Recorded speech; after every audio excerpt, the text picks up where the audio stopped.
There is a growing movement in Canada to save threatened areas of environmental concern. The Pickering federal lands should be among them. True, we're hardly wilderness, here inside the most populous, urban, and diverse region of the country, but that is precisely why we must be included. Ironically, in one respect, we're already protected, and have been for almost half a century. But this protection was completely accidental, the exact opposite of the original objective. Today, we're half farmland and half national park, right on Toronto's doorstep. How this came to be is a tale of vision in the wake of decades of negligence, waste, and entirely predictable unpredictability. It began in 1972, when 18,600 acres of farmland and thriving rural communities northeast of Toronto were expropriated for a major international airport that was never built. It was a time when aviation was the way of the future and the sky was the limit. But the airport faced fierce opposition. A grassroots movement, People or Planes, rallied farmers, artists, housewives, business people, politicians, hippies, and members of a burgeoning environmental movement, back when green was just a color, long before it was a way of life. POP, as it was known, succeeded in stopping the project in 1975, but the site remains in federal hands, just in case. Over the decades, there have been dozens of taxpayer-funded studies, most of them aimed at proving a business case for an airport. Not one has been successful. Over the years, buildings on the lands have only come down. Nothing has gone up. And people have all but disappeared from the landscape. Land Over Landing's successor to POP was born in 2005 with the goal of preserving this rich farmland for future generations. We've held onto this objective like a dog with a bone, researching, advocating, educating, and lobbying to make it happen. 2013 and 2015 were milestones, when over half the lands in 2 parcels were transferred to the new Rouge National Urban Park, and so were protected. But the 2013 announcement was accompanied by another stunner.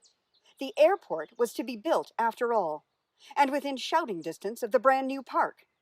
While nothing came of that announcement, the airport threat has never died and is regularly resurrected. We now focus our efforts on saving those remaining lands, some 9,000 acres still designated for an airport.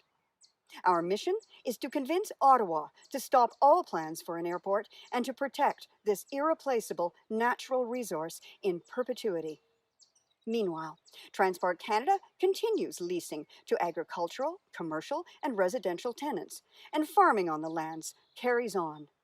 As neighboring areas rapidly urbanize, the lands, streams, forests, and windrows remain part of a natural heritage corridor, stretching 20 kilometers from Lake Ontario to the Oak Ridges Moraine. The site has become a de facto nature preserve.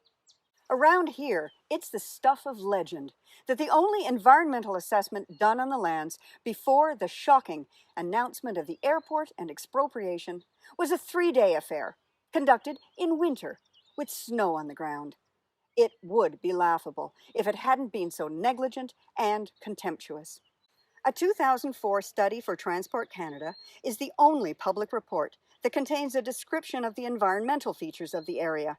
A landscape of rolling hills, farm fields, woodlots, and wetlands, partly on the Oak Ridges Moraine.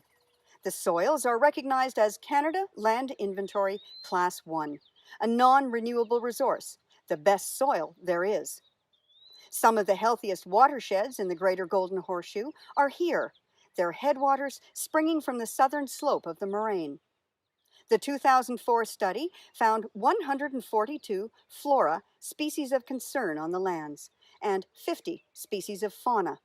And today, naturalized agricultural buffers provide food and shelter to pollinators and other insects. But perhaps the most significant feature is the absence of people living or working here. Highways and byways crisscross the lands, but aside from mostly seasonal farming, there is very little human imprint on the lands themselves, despite their peri-urban location. Those who visit never fail to note that they are also beautiful. An oasis in a sea of sprawl. You literally cross the boundary from concrete, asphalt, and noise to lush green and quiet. And we'd be remiss if we didn't mention what lies beneath the lands. Indigenous habitation over millennia has left a wealth of archaeological and cultural traces of the Wendat, who lived in large agriculture-based settlements. In the mid-70s, when airport construction seemed imminent, 2 locations saw rescue archaeological work. At the most important site, over 1 million artifacts were found. The Provincial Archaeology Unit has registered at least 81 sites and believes there to be many more. Most of the known sites have yet to be explored. It's a sad irony that the climate crisis that threatens us all will likely work in favor of our advocacy. There are reasons why all over the world airports are closing and new ones aren't being built. And this was a developing situation even before COVID. Aviation has an emissions problem and no ready solutions. A new airport anywhere during a climate crisis and post-COVID makes no earthly sense. To build one here, of all places, replacing prime farmland with asphalt and concrete would be unconscionable. More irony. Our battle is not with Ottawa alone. These days, we fight to get our local politicians to face facts. Oh, they pay lip service to climate change mitigation strategies, but behind the scenes, they're baking their support for a Pickering airport into the wording of policy statements and official plans. They are shameless in their crafting of this mixed message and appear to have no qualms about misleading the public. One further threat, although we consider it a long shot. If ever the lands were released, that is, no longer protected by federal statute, it's doubtful they could survive the crushing pressure on governments to rezone the land for urban development. If that happened, there would be a feeding frenzy. Now we all know, for every challenge there is opportunity, and the saying holds true for these accidentally protected lands. If saved, they would continue to be a natural carbon sink, helping to offset the emissions of the surrounding rapidly growing metropolitan area, sequestering carbon through careful conservation practices and regenerative agriculture. And Land Over Landings has a clear vision of what these lands could be. We call it North Pickering Farms, the lands transformed into a regional food and agritourism hub, serving Canada's largest urban market.